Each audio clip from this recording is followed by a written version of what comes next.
In this video, I'll take you on a tour of the new features in Adobe Photoshop CC 2019. That's coming up next.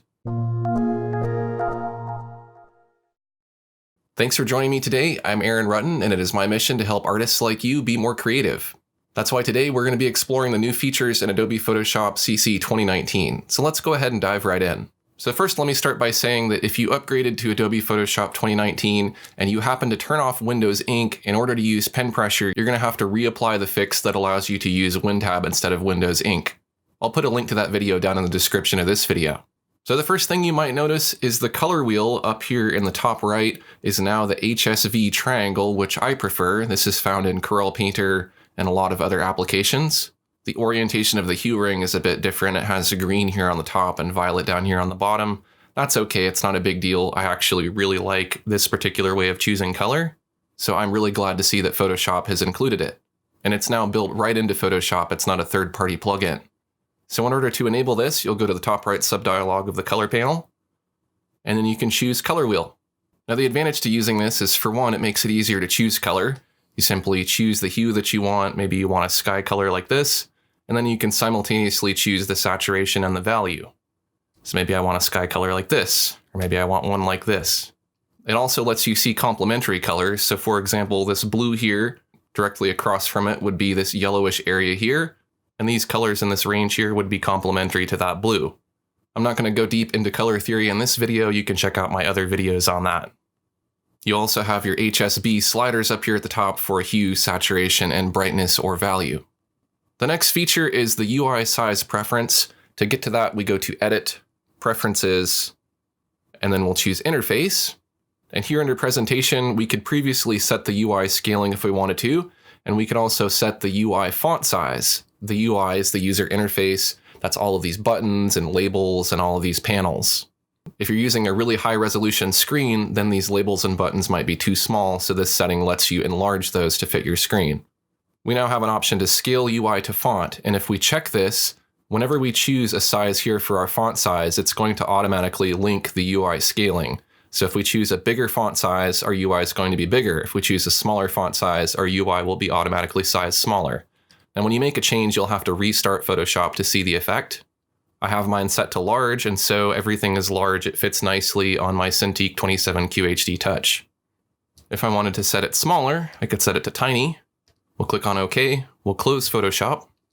And now if I reopen Photoshop, you can see that all of the buttons and the fonts are much smaller. That gives me more room on the screen, but it's much harder to see what I'm doing. So you'll want to choose a setting that works best for your screen and your eyes. Now while we're discussing the UI, let's take a look at another feature that involves the UI. When you're working on a tablet, sometimes you can accidentally grab panels and pull them out when you don't mean to be clicking on them. Then you have to group it back together. Wouldn't it be nice if you could just lock these panels so that you don't accidentally move them?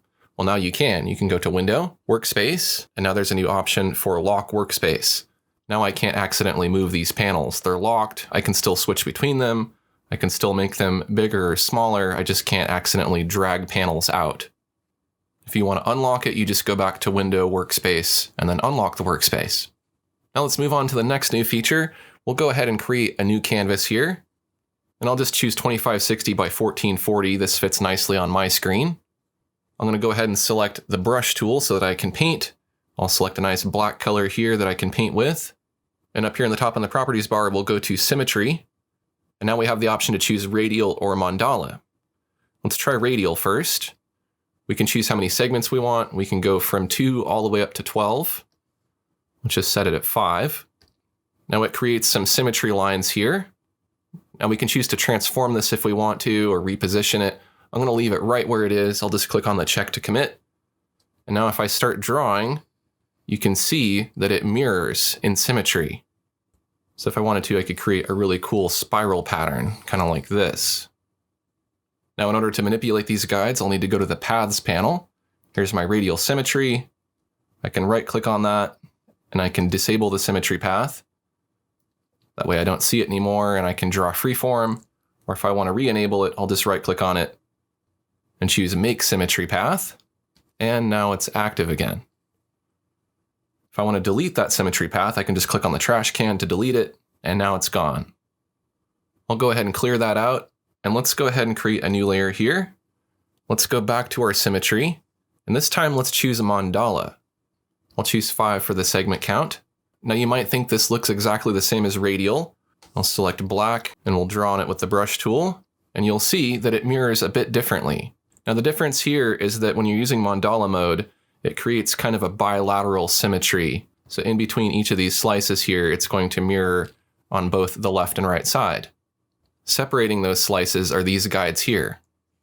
If I go ahead and change my symmetry mode back to radial, you'll see it looks exactly the same, but if I draw on it, now you can see it's just using a single symmetry plane. So for example, if I go right along this edge here, you can see that on this line, everything is being mirrored, but it's only being mirrored on one side of the line. So as you move on to the next line, the drawing is only done on one side of the line. So in radial mode, you can get kind of a spiral pattern like this. And in mandala mode, you get more of a star. We'll go ahead and just delete those with the paths panel. Now, there are lots of other symmetry modes you can choose from: vertical, horizontal, wavy, circle, spiral. You can feel free to experiment with these. The next new feature is not really a new feature. It's kind of undoing something that they did at one point that I think a lot of people didn't like, especially artists, and that is how the undo function works. So in most applications, if you make a bunch of different lines, then when you do an undo with Control-Z, you'll go back. However, at one point in Photoshop, they changed Control-Z and it did undo and then redo. So you'd try to keep going back and you'd only be able to go back one step and then go forward. And it was really annoying. You had to use a completely separate keyboard shortcut for Photoshop. So they've changed that. They've put it back to how it used to be. Now Control-Z just keeps doing undos until you reach your undo limit. So I can draw a bunch of lines here and then Control-Z just to undo them. Next, we'll move on to another new feature, and that is Enhanced Content Aware Fill. So I have this image of flowers open here, and let's say I want to remove this little bud over here. I'll very carefully select it with the lasso tool, and then I can go to Edit, Content Aware Fill. This opens up the new Content Aware Fill panel. Over here on the left, you have the canvas that you're working on. Right now, this is showing us the area we selected, and outside of that is this green paint, which is showing us the areas that are going to be analyzed for source pixels to replace this area. Over on the right, we have a preview showing what we're going to get if we were to apply these particular settings, or in other words, the finished result. And then to the right of that, we have the Content Aware Fill properties. So the way to use this is to go ahead and deselect anything here that's not going to be useful for replacing this area. So in this area here, we have just the background, so we don't want any of these flower petals or anything like that. Now before we do anything, we're already getting a pretty good job of removing this. You can see that it replaced the bud with the background, but there's a little bit here that's kind of sticking up. So let's go ahead and take a look at how to fix that. Over on the left, we have this brush tool selected, and by default, it should be set to remove. So we just want to paint away over here on the flower petals and on anything that's not going to help us. So for example, we do want to keep the background, as much of the background as we can. We just don't want the flower petals. And if there's more useful information that we could add in, we could add that in. We'll just click on the plus. And now let's say all this stuff over here is fair game because it all matches in with the background. We could even go down here. And now if we look in our preview, you can see it's done a much better job of cleaning up that edge. It doesn't have that extra little bit of petal there because it's not including any of the petals as source pixels. Now, sometimes you might be drawing pixels from an area that's lighter or darker. You have the option of using color adaptation, and you can set that to default, high or very high. That'll attempt to change the color of those source pixels to better match the image. In this case, if we set it to default, you can see it actually helped quite a bit there. Now we have the option of changing the opacity of this sampled area, or the color of the sampled area. If we prefer that to be red or something else, we can do that. We can also use this slider here to zoom in and out of our preview. And there's some other options here for rotation, scale, and mirror. We'll come back to those with another example. And then finally, down under output settings, we can output this to a new layer, to the current layer, or to a duplicate layer. Let's output it to a new layer so we can go ahead and make this change non-destructively. I'll click on OK.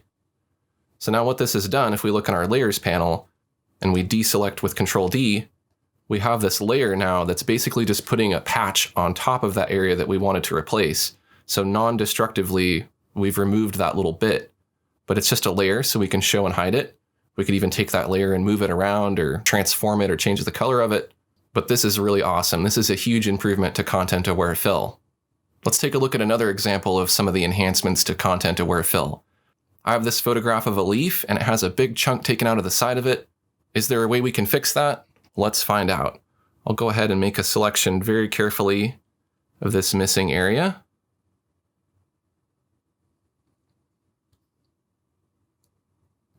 And then I'll go to Edit, Content-Aware Fill. Now, Content-Aware did a pretty good job. It made the edges jagged. Good try, Content-Aware Fill, but not quite. We're going to need to tweak this a bit more using some of the new settings. So the first thing that we'll want to do is we'll want to go ahead and just remove some of the background here. We don't want the stem. We can remove that. Basically, we're trying to make Photoshop focus on what we actually do want, and that's what's going to remain highlighted. So we really don't need much up here either. We want it to really just kind of focus on what's over on the opposite side. Stems are not really all that important. And now you can see in the preview, it's automatically updated. It's done a pretty good job of filling in that gap now, but the size of the little jaggies aren't quite big enough. So we'll need to add this new option of scale that will scale them larger. And we'll also need to choose a mirror so that we're looking at the pixels on the other side and then flipping them. Now you can see that's done an excellent job of copying what was on one side, moving it over to the other, and having it match up pretty darn well. We could also add some color adaptation. We will add it on high. I think that helps a bit. The edge is not quite as jagged as I'd like, so we may want to play with these settings a bit. We may want to go ahead and just add in a bit more information here, just so it has a little bit more to work with. And with a little tweaking of the properties, you can get a pretty nice looking result. You can see now this little piece is on its own layer. It matches the other side nicely, and I've easily repaired my leaf. The next new feature that we'll take a look at is the new frame tool that's found over here in the toolbar. It's this square with the X in the middle. Now we have a couple of different options. We have a square or rectangular frame, or we have an elliptical frame. Let's go ahead and start with the rectangular frame. Now all we need to do is just drag to draw a box. Now this is an alternative to masking or clipping. So we draw a box and then we can place content inside of it. So we can do that a couple different ways. We can drag content into the frame, or we can go to File and we can choose Place Embedded or Place Linked. Let's place Linked. I'll go ahead and bring that image of flowers in here. And now we can see this square is showing us the frame, or the area that's going to be cropped. And outside of that, we have the boundary of the image itself in that rectangular frame. So I can drag the artwork around within the frame and you can see that it stays masked within the frame. I can also transform the content. I can scale it up or down. Now, one thing that you'll notice when you're transforming and scaling is that by default, the content is automatically locked into its default aspect ratio. So it's not going to squash or get stretched. In previous versions of Photoshop, you'd have to hold Shift to constrain the proportions. Now it just does that by default. And if you want to disable that, then you hold Shift and you can squish and squash it. Really cool feature. I'm really glad that they added this. Some of the other modifiers work a bit differently. For example, if you hold Alt now, it'll scale from the center in proportion. If you hold down Control, then you can of course distort it. Another thing you might notice is if you just simply click off of the artwork, you no longer have to go up to the top and click on Commit or Cancel. For example, I'll transform again and you can see normally when you make a transformation, you'd have to commit to it. Now all you have to do is transform it and just click off of the layer and it automatically commits it. This works for text as well too. I can create text here and then all I need to do is just click off the text. It automatically applies it and I don't have to make an extra click to commit it. I can scale that up like so. And again, just click off of it and it automatically commits. Now I got a little sidetracked there, but let's return to the frame tool. We'll go ahead and select it here in the toolbar. And you'll notice down here in the layers palette, we have a couple of new icons here on the layer. The icon on the left, which looks like a frame, represents the frame. And if we want to edit the frame, we can do that. We can make it a different size and it will automatically clip or mask the content underneath, which is really handy. If we click on the little link icon next to it, that shows us that there's a linked file within here. And then we can drag using the frame tool within the center of the frame to reposition the image in the frame. So we can go back and forth between the frame and the content within the frame using these icons. We can also create a circular frame. So I'll go ahead and hold Shift. It drags out a square, but that square represents the edges or the boundary of the circle. Now we have that frame, and we could bring some content into that. I'll go ahead and bring in a linked file. Let's bring in this leaf. It automatically puts it within that frame. And then if we wanted to, we can move it around and reposition it. Get it nice and centered like that.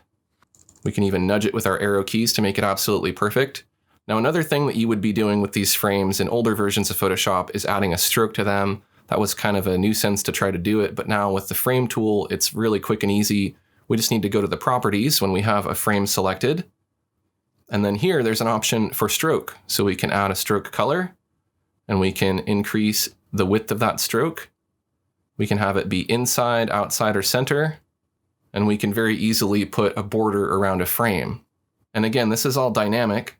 So we can always go in and we can edit the stroke color very easily. We can change the width of the stroke. We can place new content within this frame. All we need to do is just select the linked layer, just hit delete. That frame stays there, but the content's removed, and we could bring in something else. Let's say this image here of a drawing tablet. I can move it around and resize it like so. Let's go ahead and create some text now. We can convert text to a frame. We just right-click on the text layer, and we choose Convert to Frame. That turns it into a frame, and then we can place something into that. Choose this image of a beach here. I'll go ahead and transform it so that it fills the frame. We move it up a bit. And then just as a reminder, we don't need to click on the check. We just click to commit that change automatically. And there we go. We have text within a frame. And we can take that frame and we can move it around, and the image stays within it. We can transform the whole thing together like this. And if we want to edit the frame contents separate from the frame, we can do that. Now, one thing you'll notice when you're transforming is that there's no longer a reference point showing. The reference point was that little dot that's in the middle that shows you the origin point that you're transforming from. By default, that's going to be hidden. Up here in the top in the properties bar, you can show it if you want to, and we can turn it on and off, but it can be a little bit distracting, especially if what you're transforming is pretty small to begin with. I'm going to go ahead and just clear out these layers here. We'll look at another new feature. We'll create some text. We'll just call this edit text. We'll apply our text. We'll free transform it. The auto commit feature is really nice. Now what we can do is instead of selecting the type tool and then clicking on the text, we can now just double click on the text at any time on the canvas to edit it. So I could go ahead and click over here, use the type tool to add some more text. And you'll see I don't have the type tool selected, but I can easily double click on that text, or I can double click on this text and go back and forth just by double clicking. This is awesome, and it's going to save you a lot of time if you work with text. But old habits die hard. You're going to find yourself reaching up here to commit and going to these tools, so it's going to take a little bit of adjusting to your workflow. For example, I can just click off of that. I don't have to go up and commit to that text change. We'll go ahead and delete these layers, and we'll take a look at another new feature. I'm going to go ahead and draw a few shapes here of various sizes, and I'll go ahead and select all of those layers, and I'll select the Move tool. And when you're arranging images, you often want to distribute them evenly from each other. You want to look at how much space is in between, and you want to make it equal between all of the objects. Now, in previous versions, you could do that. You could go up here in the Properties bar, and you could choose Distribute Spacing. But if your objects were different sizes, it would not always distribute them evenly. It would actually be kind of an odd spacing that was not uniform. Now, if we use Distribute Spacing, we can make sure there's an exact equal distance between each of these objects.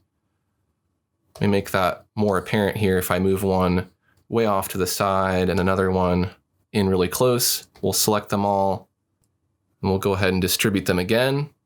And in order to prove they're the same distance from each other, we'll draw a little rectangle here, and we'll just move it right in between, and you can see it is an equal distance between each of these objects, even though they're different sizes. Moving on to the next new feature, we can now preview blend modes. So I have this layer of the leaf here on top of the flowers. Now when I go to the blend modes, I can just hover over them to see what they're going to do rather than having to select them. It makes it much easier. So I can really quickly find the exact blend mode that I want. The next new feature we'll look at involves layer names. If you have a really long layer name, the ellipsis now appears in the middle of the layer name rather than the very end, so you can see the end of the layer name. That's really helpful because people will often put version numbers at the end of the layer name because that layer may be based on a file. Small change, but helpful change. Another new feature that may be helpful for artists is the ability to now flip your view of the canvas rather than actually having to flip the canvas itself. So if you were drawing a face, for example, and you wanted to know if it was perfectly symmetrical, then you can go to View, then you can choose Flip Horizontal. That's just going to flip the view of your canvas horizontally. It's not actually flipping the pixel content or the layers. It's just mirroring your view of the image. We can go back to View, and we can flip it back. And the last new feature that we'll be taking a look at today deals with the File Export As menu. The Export As menu now loads a little bit faster, and it's a bit more streamlined to make it easier to work with. You can more easily get to scaling and format and resizing settings. That could potentially be very time-saving if you use Export As a lot. And if you're using multiple artboards, you'll also be able to preview those together as well. So there you go. That's a look at how to use the new features. I didn't cover every single new feature. There are a few minor ones, but I didn't really find them to be relevant to my particular workflow. If you want to learn more about those, you can definitely check those out on Adobe's website.